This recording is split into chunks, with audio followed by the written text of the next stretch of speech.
अब मैं डॉली शर्मा जी का रुख करना चाहूंगा। डॉली शर्मा जी, तो कुल मिलाकर सरकार इस मुद्दे के समाधान के लिए जो आवश्यक है उस तरफ कदम उठा रही है और उसकी अपेक्षा यह है कि आप लोग संसद में भी इस मजबूत बिल के समर्थन में आप लोग भी सरकार के साथ आएंगे। जी देखिए, हम बच्चों की मांगों के साथ हैं, हम इस देश के युवाओं की मांगों के साथ हैं। उन्होंने क्या कहा है? उन्होंने कहा है धर्मेंद्र प्रधान का इस्तीफा हो, जिन्होंने 20 तारीख को बच्चों के साथ बर्बरता की हो, हर उस एक व्यक्ति पर एक्शन लिया जाए, और तीसरा, जिन बच्चों के ऊपर अनर्गल केस लगाए गए हैं वो केसेस वापस हो। नंबर 1। नंबर 2, अभी मैं यहाँ सुन रही थी कोहली जी को, वो क्या कह रहे थे? वो ये कह रहे थे कि वहां पर अराजक तत्व। अच्छा ठीक है, आज आप सीजेपी के स्पोक्स पर्सन को सुन लीजिए, उन्होंने क्या कहा? उन्होंने कहा बीजेपी आरएसएस ने लोग छोड़े हैं हजारों की तादाद में, ये उन्हीं से तो नेगोशिएशन कर रहे हैं, उन्हीं से तो बातचीत कर रहे हैं, उन्हीं का ऑफिशियल स्टेटमेंट है, उनके खोल लीजिए क्या कहा उन्होंने इनका स्पष्ट तरीके से नाम लिया है कि 1000-2000 लोग स्पेशली इन लोगों ने भेजे हैं जो अंदर ये सब चीजें करें और इस प्रोटेस्ट को बदनाम करें, जो प्रोटेस्ट बड़ी शांति से चल रहा है। इन्होंने तो कहा कि वहां जो है मतलब बच्चों के ऊपर छर्रे नहीं चलाए गए हैं। आज डॉली शर्मा जी, लेकिन यही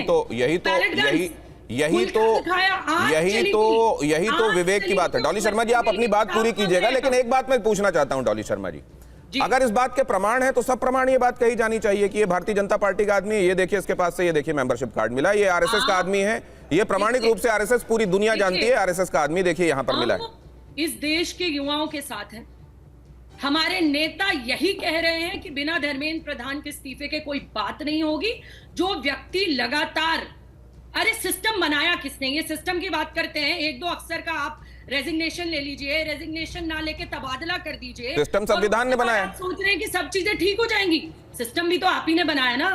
अकाउंटेबल सबसे पहले आज आप है, जिम्मेदारी लीजिए। If you are ready to take credit of everything, you should take responsibility. नहीं, एक बात मैं डॉली शर्मा जी आपने जो कहा है महत्वपूर्ण है, लेकिन एक बात मैं आपसे जानना चाहता हूं जी। लगातार ये एक नजरिया भी सामने आ रहा है कि अगर इस समय मान लीजिए आपको इस्तीफे की मांग करना है तो पंजाब में भी पेपर लीक हुआ है, पंजाब के भी शिक्षा मंत्री का भी इस्तीफा ले लीजिए। जहां जहां जब पेपर लीक हुए हैं आप सबकी सरकारों को जिम्मेदार ठहराइए।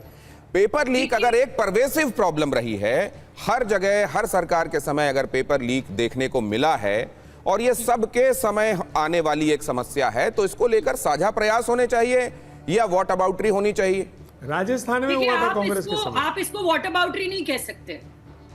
रेल का हादसा हो, इतना बड़ा उड़ीसा में हादसा हो गया, कितने लोग मारे गए, पहलगाम हुआ, ठीक है? उससे नहीं तो मैं तो दूसरी बात पूछ रहा हूँ डॉली जी।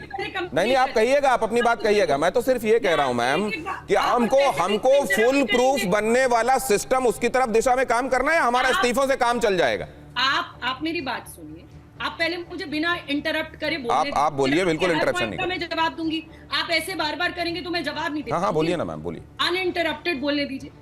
देखिए, सीधी और साफ बात है, अकाउंटेबिलिटी तय करनी पड़ेगी। जब हर चीज का ये क्रेडिट लेते हैं तो अकाउंटेबिलिटी भी इस देश में होती आई है, ली गई है। इस तरीके से बच्चों के साथ बर्बरता किसी ने नहीं करी है। अरे 20 से ज्यादा बच्चे मारे गए, आप आज कह रहे हैं कि वो व्यक्ति जिम्मेदार नहीं है जो सबसे ऊंची कुर्सी पे बैठा है? कैसे जिम्मेदार नहीं है? आज आपकी आंखें खुल रही हैं जब आपके पास, आपसे कंट्रोल नहीं हो रहा है देश का युवा। आपने सब कुछ तो कर लिया, लाठी चला ली, कीले ठूस दी, आपने उनके ऊपर क्या नहीं किया? लड़कियों के ऊपर पुलिस वाले लाठियां चला रहे हैं, गलत जगह उन्हें छेड़ रहे हैं, छू रहे हैं। क्या है आज? कब जवाबदेही तय करेंगे आप इनकी? अकाउंटेबिलिटी इस देश में फिक्स होती रही है, तय करनी चाहिए, यहीं से शुरुआत क्यों ना हो?